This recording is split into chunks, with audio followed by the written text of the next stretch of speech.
A very special thanks to everybody here. It's sensational coming back, and it's even that much more sensational when there are so many people all across Canada who are linked into this kind of beautiful work that we're doing. You know, it's been pursued by so many people. I know of at least 2 festivals, if not more, that sort of originated with in this city of great creativity, and it is so spectacular. I just wanted to give a little bit of a background notice as to let you know how many multi-perceptions in a multicultural manner that we could be dealing and thinking and doing tonight. I won't be able to do all of that wonderful vocal work and the astonishment of watching people here just right into everything that they're doing and everything that they're creating and everything that they love doing, because we all know the power of words. But it's with words that I'd like to start a little talk. It's about words that I think perhaps have been imprisoning some of us in our own creativity. So let's start with one word first. Let's start with the word theater.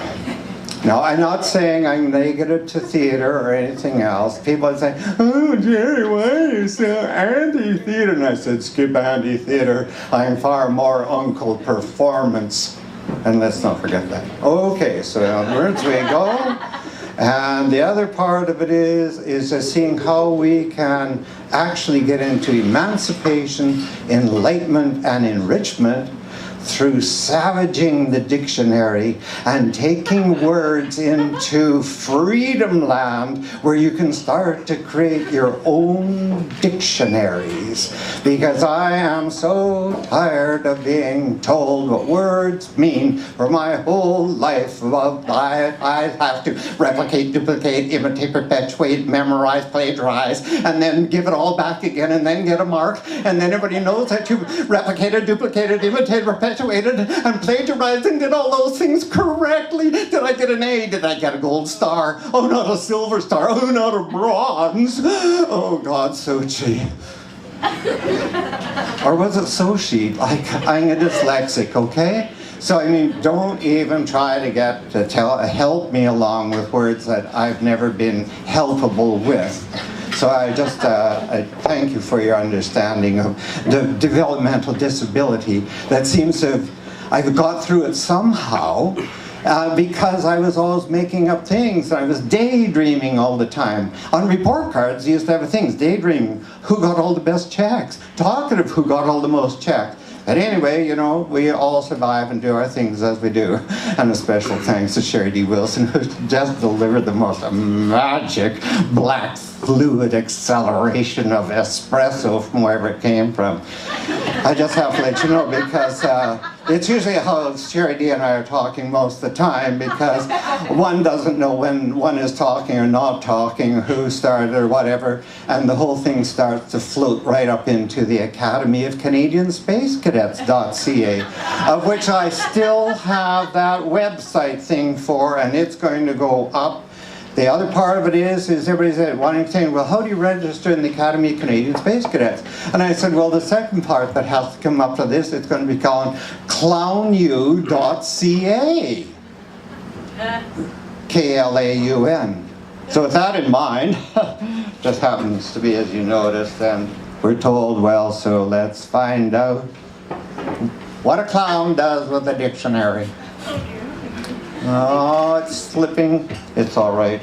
Bounce on. Farewell, clown nose. Anyway, let's start with some words. 2 big words that I keep hearing, and I heard somebody just before here talking about, and the word perception came in. And I went, oh, yay. And the word that precedes that is perception and then perspective. And when you have those words, you better start examining them, because too often, I think, we have a way of putting words into our heads and thoughts into our heads, and all of a sudden we're saying them back, and we've never ever explored how all that stuff got in there. For example, how many here can take a look at how long the very first television commercial you ever saw? Anyone? I had a particular horrible experience with this because none of that electronic lobotomization had come into me because we didn't get television in Yorkton, Saskatchewan. We had to have an 80-foot antenna area with a connecting turning thing like this, so you'd get the best waves coming in and you'd get it all the way from Regina to Yorkton. And one of the things that would happen there, we were watching, Hitchcock Presents or something? But the first part of it could be all snow and flakes. And then it would come in clear. And went, oh, great, great, great, great. And then maybe the ending would be there. So you never ever knew what was the beginning and what was the end. So you always had to create what happened before and possibly how it might end. And if it started in the middle, then you had two directions to go. And I'm not making that up. Because what better entertainment is there than getting people involved in thinking and creating and doing all those kinds of things with wonderful words that we all have. All right, so now let's get on to Dr. C-Y-O, spelling the last name O-H, Korean instructor that I had the honor and privilege to be part of in being educing and thinking, and his work went right inside of me. And then when I'd get one of his concepts, I'd say, oh, as in, oh, I see. But then it wasn't, oh, I see, oh, I see. Oh, no, I see you, oh, but I just said, oh, because I see what oh said. Little things like that, sort of keep the mind going along at a different kind of a little post like that. So anyway, Dr. C-Y-O, and then C-Y, oh, oh, now I'm starting to find where this works a little bit now. All right, so let's take a look at how we can use multisensory. Where is that? Oh, I thought it was one of those infernal magic from the sky things that people are holding in front of them and tapping. Oh no, it's just glasses. Okay, it sounds the same. That's the same sort of a bell ring. I still can't operate one of them. Anyway, I can use, as somebody said earlier, I can use a pen and a piece of paper and I can amuse myself to death. So I'll take in some of my amusements. I hope you'll bear with me. Because boy, this caffeine is just right edging along. So let's take a little look about the word imagination. Okay, let's take a look at that word and let's see how many times we have to add one magic letter out of the alphabet. It's the letter C. So here comes the tip. Any word that ends in A-T-I-O-N, put a C between A, action, A-C-T-I-O-N. I was never good at spelling. I had to air spell. That was the only way I got through spelling. So because when I had to air spell, our teacher said, well, we know it's in there. I did too, but I couldn't get the letters right. So anyway, let's take the word imagination. Okay, so it's image, pause, in, add the C between the A and the T, bibbidi bobbidi boom, put it together and what do you got? Image in action. Let's hear the big hand for image in action. All right, now if there's image in action, now we're warming up, you see, because anytime you hear a sound, bing.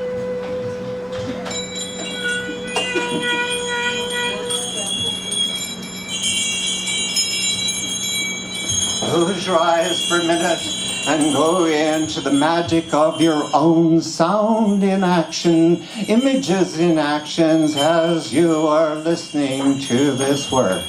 Oh, I know this goes all the way back to creative drama and all those things, but people don't forget it because it didn't go in through a television set. You can actually create your own movies in your head. Oh. That was just a small one. No, I really hope this works.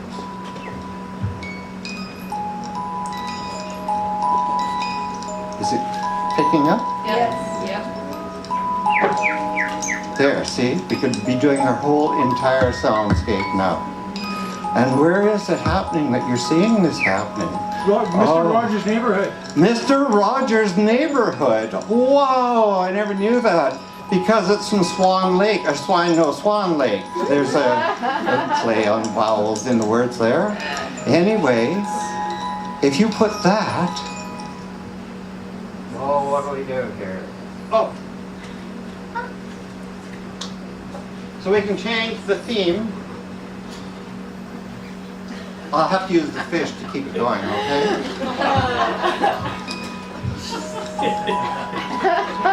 So it's a new interpretation of Swan Lake, done by the Fisher's appointment.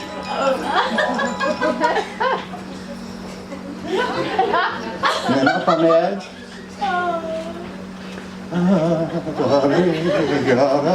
Oh, gotta have the soundtrack. Okay, now if we've done that with sound in action, image in action, any word that ends in A-T-I-O-N, put your C between it and you get the action from it. Now the way I'm leading this into this is when we use a lot of words, and we use a lot of words in a way that have been put in there for some time. And for example, the word education. People have always asked me, well, what do you teach? And I said, nothing. Nothing at all. And the only way to work that through is to go to the origin of that word, which is educare. Now, I don't have Latin. I have a grade 9 Latin background, but there wasn't Greek and all that, so I haven't got it all like that. But check it out in the dictionary. One of the meanings for drama is what? A noun or a verb. Hands up, please, or everybody has to stay after 4. Yes? I'll say it's a verb. It's not connected. All right, if it's an action, what is the word meaning that comes with it? Well, a noun. The noun, they use it as a noun. So what happens when you go from a noun to a verb? And that verb in drama means to do. Oh my God, what a relief. Rather than replicate, duplicate, imitate, perpetuate, memorize, plagiarize, and do something else with it. So that's where educing comes in. This is a meaning for educating, drama, means you draw or lead out. It doesn't mean you pile on and memorize through. Anyway, that's what pedagogy is, and that's what it is that I was doing a lot of by doing a lot of this kind of crazy, crazy stuff.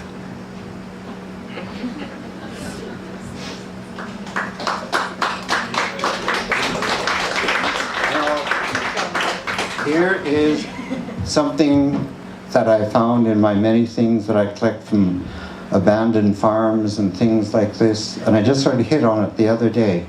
So just keep the C going with the A-T-I-O-Ns, that's the first part of this. This was written to Mrs. A.W. Melwell, Conjuring Creek. That immediately took my imagination rampant. Conjuring Creek, okay? And there was a Conjuring Creek Women's Institute, and it has a 4-cent stamp on it with King George VI in there. All right, and then on this side it says, opened by examiner. What I'm talking about is where creativity is everywhere around, and how do you incorporate it and what you do with it. So this is January the 23rd, 1944. Dear Madam, today I received the ditty bag, which is where they put in socks that were knitted by the Women's Institute and things like that, cookies, things that could make things. So today I received the ditty bag you so thoughtfully packed for someone on the sea. And I guess that's why it appealed to me, because I did get my rating in this. For someone on the sea. I was very pleased with the contents, some of which I hadn't seen for some long time, so you can readily understand how much I appreciate what you and others are doing to make things easier for the boys. I am taking this opportunity today to drop you this note as I'm once again leaving these shores. Sincerely yours, Petty Officer R.M. Richardson. And I hope I'm not upsetting people with this, but this is so rare to have something like this, as we have right here, perhaps a stunning, stunning example of Canadiana right here, from right across our country, that identifies us and that brings us into these things. I will just do some quick word things so that we can... 3 minutes, Jer. I can up to 3, so I got 2 left, right? No, you have 2 minutes left. Oh, 2 minutes left. Where's the crook? Or the hook? 2 minutes. Oh, 2 minutes, okay. Here we go. On to the words. These are a few of my favorite things. Okay, fool. If you take a word and put it in the middle of a page or the middle of a wall or something, start all the F's that you can put around it. All that you can. And I happen to be doing this with another founder of a phenomenal festival here. And so we got going on to this. And I didn't get them all because I lost 1 page of this. So in the center of this, for fool, that starts with F, okay? Foil, follies, frolic, fables, fantastic, frivolous, foolishness, fools, fleeting, furious, frequency, frightful feelings. Now, I didn't put in any subject or any predicate or any, words. All words that you can manipulate so that you can use by doing that. Oh, and then we get to the P's. Okay, the letter P's. And I'll give you 2 quick examples of it. And I didn't realize that I was doing this because I was out walking in Vancouver. And I'm not saying this just because the cherry blossoms are out and the daffodils and things are there. I don't mean to do any of this grinding the snow into the wounds. So let's go here under the P's. Paralyzing, profundus, poise, proceed, perhaps, paralyze. These are all in the dictionary, right? But then you go out for a walk, and then you start to use your eyes in action, visually imaging, sounding, listening, and then what about touch in action? Oh, all those multiple experiential, multi-sensory ways of approaching a lot of things. So that what happens there, I happened to look up when I was walking quietly along, and there were pastel, pink petals, profiling, professing, promise. And we all know what the springtime is. Okay, and then along with that, from where we were, back into another one of these Vancouver days. I love this city, don't get me wrong. I've lived right across Canada. Don't start to put me into any framing box or I'll take a dictionary to your head. All right, so here we go. And this is mist, midst, misting, missing, W's, wonderful, wistful, wanderings, wishing, weaving, wishes. And I'm sure, I'll just do the eyes and then we're gone. These are a few of my favorite eyes. Okay, do your eyes. Okay, do my eyes. Oh, God. Do my eyes. Oh, wrong eyes. Oh, I mean these eyes. Okay. Illuminate, initiate, identify, investigate, and innovate create your own dictionary, create your own subjectivity, and use it in a multi-sensory way of putting ideas together out of found objects and other things like this. And I'm going to close with a thanking to all the First Nations people that I've worked around, because they always end in something very, very special. And at the end of it, they say, thank you for listening to me. Good night.